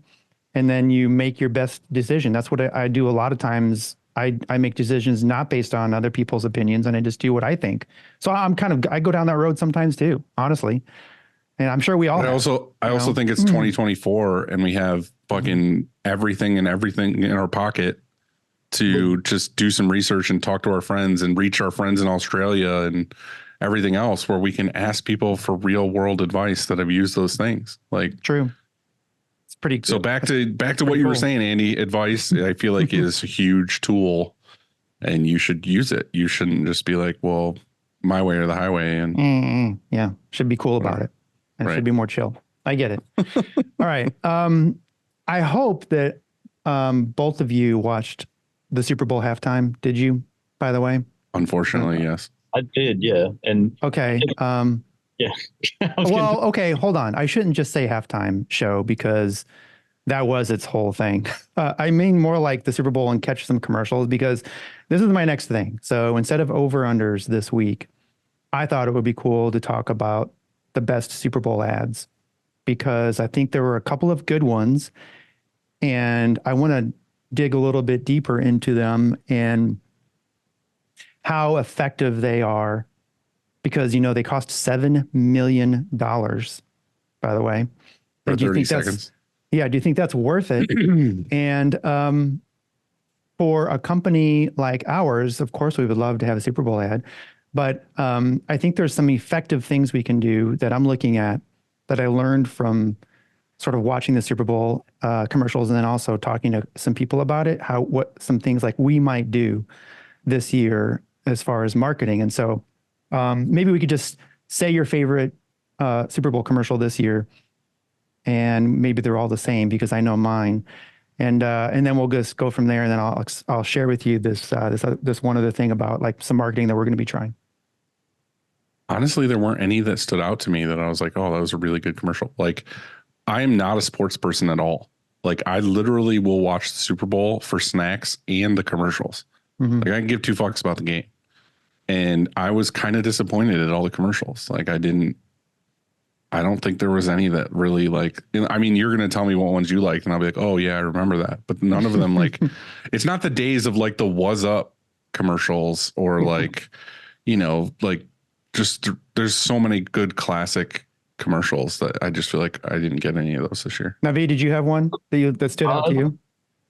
You know, it stood out to me, but not because I liked it. And I guess now just kind of like recalling that, I'm like, well, I guess it really worked then, right? And I think it was because You're talking about the Jesus getting his feet washed? No, that was it was actually I thought of you, Andy, by the way, when I saw this commercial. Why? Because I was like, this is a foot fetish commercial, 100%. This is a At God first, I likes didn't know where it people's was feet. going. Yeah, I didn't know where that was going. I was like, well, I'm where's this sorry for going? religious people, but it's just the whole commercial was just like, he's like, can I touch your feet? And I was like, all right. Yeah, I just remember the Temu ones, the orange like animated. Oh, there were so many of those. Well, that's the thing. I was like, I mean, I guess were they paying each time? Like, are they Probably. just got that much? Like, so I guess I got hit with like just like getting it mashed in, you know. Otherwise, I don't really remember too many of the other ads because.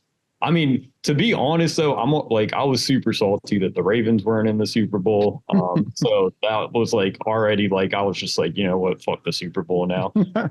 And the only reason I did watch it was because I knew that both two shops that Relentless and you guys actually were going to get something off it. So I was kind of like, all right, at least like, you know, at least if the Chiefs win, like some of the homies get some money off it. Like, you know, I thought you were going to say you just wanted to see Taylor Swift or something, but no, that was literally the only reason that like I really dislike the Chiefs. Real quick though, back to those Temu commercials, or I don't even remember what the name of that company was. The slogan was awful.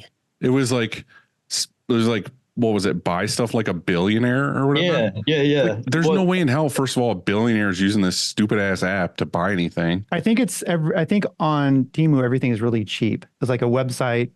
I think it's just like a new like Alibaba type. Like, yeah.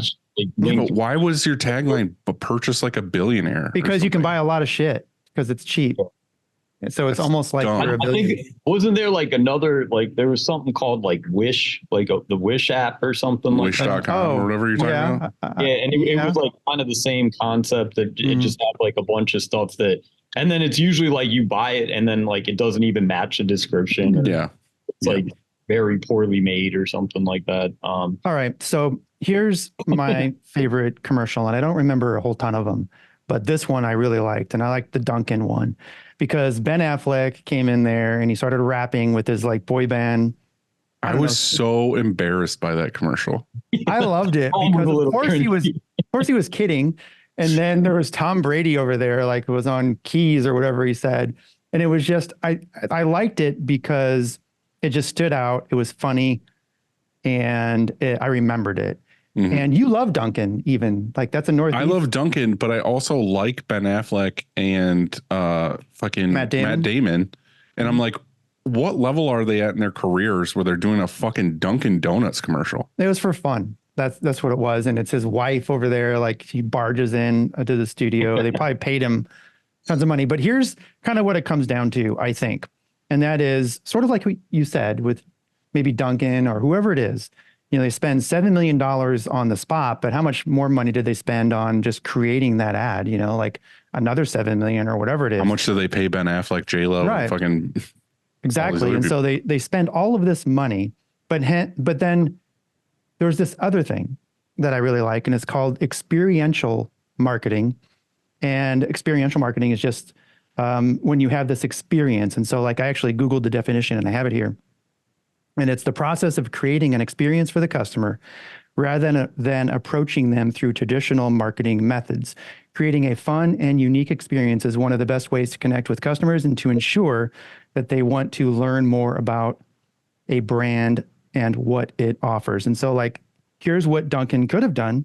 They could have gone to Vegas and maybe they did this too, I don't know, but they could have gone to Vegas and they could have handed out donuts to, 50,000 people for free or whatever, right? And so you have this experience and t-shirts and whatever else, you know what I mean? They could have been there on site, handed out their stuff, like this experience. That's just like one example. And I thought of that for us and like for our shop. And I thought, well, would that be a good idea for us to do? So in the next event here in St. Louis that's reasonably sized or whatever, we go down there with 1,000 shirts and maybe we live print 1,000 shirts with our, logo on it and our whatever it is, like here are our t-shirts, and the customer gets to touch and feel and have it and wear it and take it home and all that kind of stuff. And they remember Shirt Kong, rather than like a billboard or a commercial TV spot or a radio spot or whatever that is. We spend our money on this experience, like on an actual tangible thing that they have. Would you rather do that? Because it's true. We watch the Super Bowl commercials, but isn't that fading away? TV commercials, like who the fuck cares about TV commercials anymore? I feel like it's the net size, like the experiential thing for Vegas or St. Louis or whatever for you is great because you're focusing on St. Louis. Like you could do that 10 times a year in St. Louis and you would get a lot of St. Louis people to be like, fuck yeah, these shirts rule. Like this place is cool. Like I had a great experience. But Dunkin' is like worldwide. Like they're trying to be like, I want as many eyeballs on Dunkin' Donuts as possible. Like when someone leaves their house after the fucking Super Bowl or the next day or whatever, they want to be thinking about the Matt Damon and fucking Ben Affleck at Dunkin' Donuts on their drive to work and be like, oh yeah, I'm just going to stop at Dunkin' instead of going to Starbucks. Yeah, that's true. Else. What I mean then is like, I could buy a local ad spot right here in St. Louis on our local channel. And, those eyes could see that, I saw Shirt Kong. I think that shit's dead. Right. I agree. Yeah. I think between, the ads that go on like with social media are much stronger because it's, I think that has more, you don't have to pay $7 million for it. It's just right there. But I definitely agree. And I'm glad you brought this up because we had our first open house at the shop last Saturday. And part of that was we had people come in and we had like a one color design and we let people print their own shirts and it had the shop logo on it. And it seemed to be like what you're talking about with like getting experience with it. I think that goes further ultimately because it's like you end up with something physical. People love free stuff. And then I feel like anyone that was say at our open house that printed a shirt was like, oh, now like I definitely know a screen printing shop, like if I need to go print something, I know where to go. So to your point, I think like if you were thinking about spending like 7 million on an ad for the Super Bowl or spending 7 million on t-shirts and handing them out, I think handing out the t-shirts is going to go way further than than an ad in that aspect. I do feel like the Super Bowl is one of those things though, where like, again, like I don't hate sports, but I would never watch a football game, like just a random football game, but I will watch the Super Bowl just because it's one of those events that's like, I don't know for the rest of the world, but for America, it's like A social everyone event. fucking, it's a social event. It's like everyone's fucking watching the Super Bowl, because they want to watch the teams, or they want to see Usher at the halftime show, or they want to see how many times they're going to show Taylor Swift. Like, there's so many people watching that game that wouldn't normally watch that game because it's just something to do on Sunday. Everyone's getting together with their friends and family, and it's just eyeballs. Like, they're all watching it at one time. So $7 million, I mean, I know that's a lot of money, but like, if you're a massive company, like, and you have the money, like, you're going to have millions and millions of eyeballs on your 30 seconds. I think I saw some statistic. It was like 103 million was like what was tuned in to the Super Bowl. So like basically, you're saying, Dylan, it would have touched 103 million eyeballs basically. Right. So Exactly. I mean, you know, that is like, yeah. I mean, what'll come out of that is it's hard to fathom, actually, like thinking about the numbers to that degree. Yeah. I mean, with our business, I don't know, for screen printing in general, it's like, yeah, I think it's not something that would apply in that aspect. You know, like I think if you had it, it's like, who's your market and why, basically.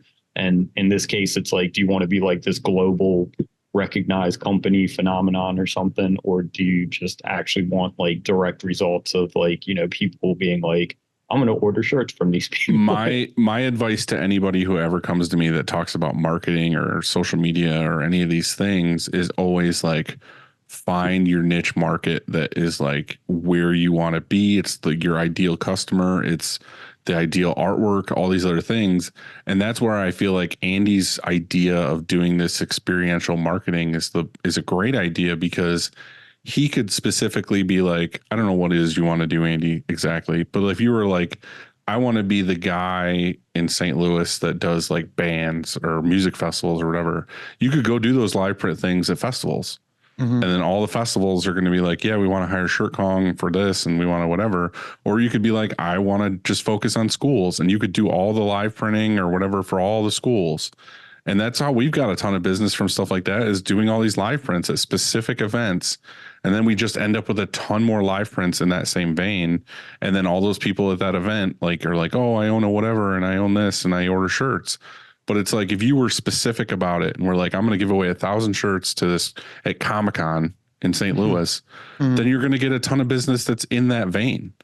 Whereas if you were to be like, I'm just going to hit 110 million viewers across America that all have different businesses, different whatever, in that money you spent, you're going to get so many people that are like, I want 3 shirts with my grandma's face on it and whatever else. It's not the business you want. You're casting too wide of a net to be like, I'm just hitting any person available that's willing to spend money on t-shirts. Whereas then that, to me, that's the custom ink model. That's like, we're here for anybody. And it's like, I don't want to be there for anybody. I want to be there for the people that I specifically want to give me their business. So I think that if you can have an experience somewhere where it's where you want to be, then that's worth way more than being like, there's so many people I see now that are like, I spent all this money on Facebook ads. I did a billboard, I did radio, I did this and this. It's like, dude, what's your target? Like, who are you trying to get? And you're just trying to get anybody and everybody, and you don't know what kind of company you are. You don't know what you're good at. You just want everything. And it's like, I don't think that's the way to go. I think especially in our industry, it needs to be focused. You need to be after one thing. Or at least a few things.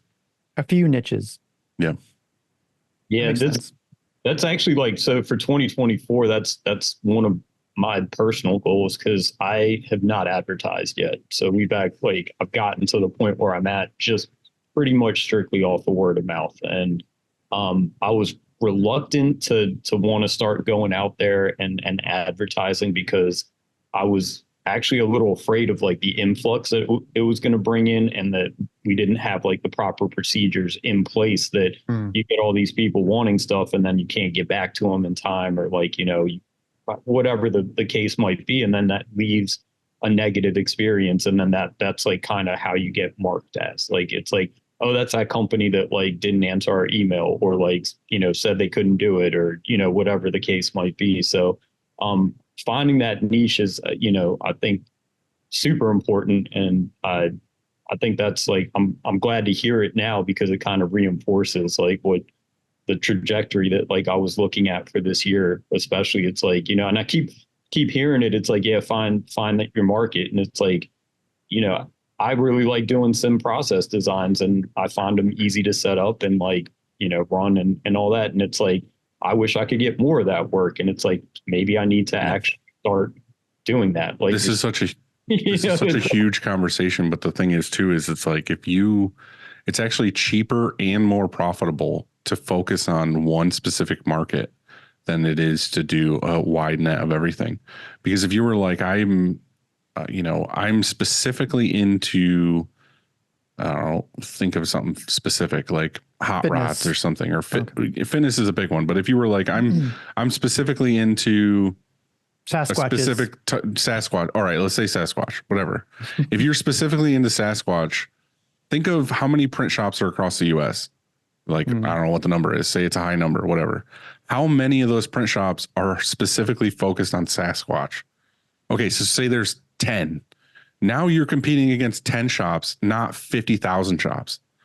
Okay, how do you get better at marketing to Sasquatch stuff against 10 other shops? Like, what are they good at? What are you not good at? Whatever. Like, what's your thing? Like, oh, okay, you have better turnaround, or you have better quality, or you have better whatever than 10 people. Then you can take over that market because you're better than 10 shops. So that's what I'm saying, is like, you can focus all of your money, all of your efforts, everything, especially with Facebook, Instagram, anything like that. Your keywords are Sasquatch, cryptozoology, fucking Mothman, whatever, like all these things that are in that vein. You can dominate that market way more easily than you can if you're just like t-shirts, screen printing, embroidery, like, using super broad words. It's way harder to find you. So that's what I'm saying. If you're like, you specifically are like, I'm into this, like, I always suggest going after what you're specifically into. Like, I'm into movies and like comic book stuff and, certain kind of music or whatever. Those are like my markets, because I can talk to any of those customers for hours, because I can talk about all the things that I love and the things that I'm into. And they're like, rad, I like you, I want to work with you. But if you're like, I'm really into, I want to target electricians, and then you go to talk to them, you don't know jack shit about being an electrician, they're going to be like, cool, well, you're just trying to take my money. Like, you don't give a fuck about anything that I'm into or that I do. So that's my advice. Again, we could talk about this forever, but super narrow it down, dude. Like, figure out what you want to do and focus all your time and money on that, because if you just go broad, it's never going to work. I like that.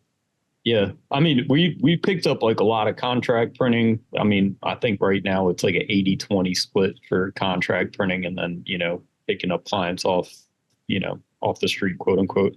But even with the contract printing stuff, man, it's like, some of the, like, I've gotten sheets from some of the contractors, and they're like, well, this shop can do it for this. And it's like, dude, like, I can't touch that. Like, and I'm luckily learning that now and put my foot down, I think, because like, I think I used to chase it a little bit more, when I was like, okay, like, just take any job, any and every job's good job right now. Cause like, didn't have a client. When you're slow, it's anything and everything that comes in the door. Right. So figure it out. But like, now it's like realizing it's like, I don't think I want to print like an 8 color for like, 25 cents. Like, I don't, that's not my, like, maybe it works for them, but it doesn't work for me, Yeah. So, I think one of like, I'm starting to like learn that a little bit more, like with bidding on certain contracts too. Like, one that just blew me away recently was a Maryland contract that was for like 17,000 shirts, 8 color back, or 8 color front, 2 color back. And, you know, we put our number in and all that type of stuff. And then like some company in Texas got it for like with the shirt and shipping, it was like $2.68 or something. I thought you were going to say that the prison they won it. You know, it might be them actually. There might be a prison in Texas actually printing them.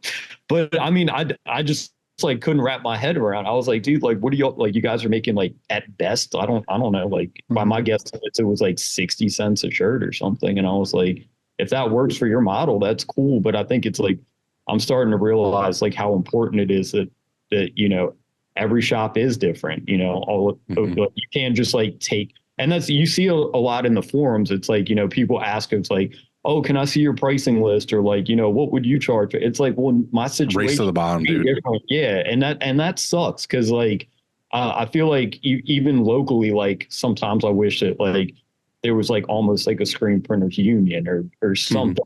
Like, dude, like, can we just stop doing that?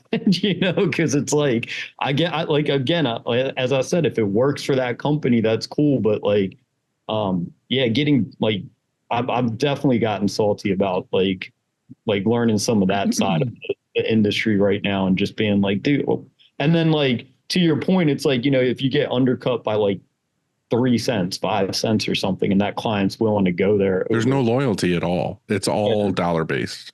Yeah. I mean, based at that point. But I guess like it's circling back. It's like, you want to find the clients that are like, you know, for like a couple $100, like, are like, you know what, like, no, because I know that like, you know, their customer service is good, or like they're loyal in some capacity. Like we know their quality, like, you know, whatever the case might be. But that's like something that like, I'm definitely getting a little bit more hip to as, you know, we've grown, and it's like, it's been tough, man, dealing with that. I think find your lane and hit it hard. Yeah. Like, I think that's my advice there. And all right, again, gentlemen, we're talking about advice again, but you'll do whatever you want to do. I just gave my advice, and then we'll find out. As far as advice goes, man, like, you know, I was super excited to be on the show today because I have been listening to you guys for, I think, about 2 years now. And it's been funny. There's been these key pivotal moments where like, you know, I was riding down to the auction at Custom Ink, like listening to Shirt Show, or like, you know, around Halloween, I took a road trip to move my friend out to Denver, and like ended up like stopping by Relentless and M&R and like Superior because of you guys, you know. So I was like super cool to like, you know, and that's because of your advice. So, you know, I think that putting advice out there is a good thing, and the people that need to hear it and want to hear it will take it, you know. So I appreciate that. Thank you, dude. Yeah. Well, thank you very much for being on. Dylan, again, before we you appreciate say that, you can't say goodbye without we're going to bring back this question. Oh, sorry. Yeah, I forgot we were bringing it back. You get to be the lucky person where this is coming back. We haven't done this in forever. All right. Yeah. All right. So, guys, what's for dinner?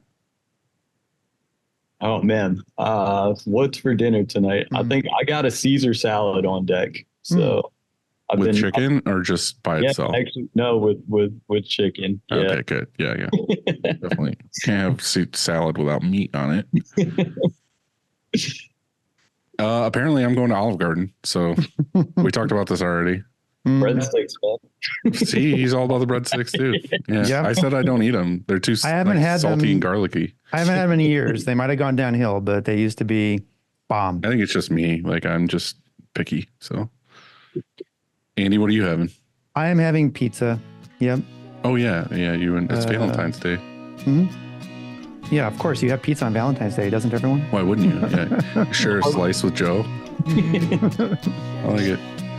Well, again, thanks for coming on, dude. We really appreciate it. Your story's awesome. I'm stoked that you're where you're at and you're, you know, on to bigger and better things. And I can't wait to talk again and catch up and see where you're at later.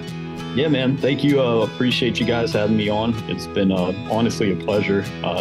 Definitely look up to you guys, and actually hope to meet you in person, maybe at ISS or something. You should. Yeah, for real. I'll hang. Cool. All right. All right, dude. Have a good day. We'll see you later. Happy Valentine's Day.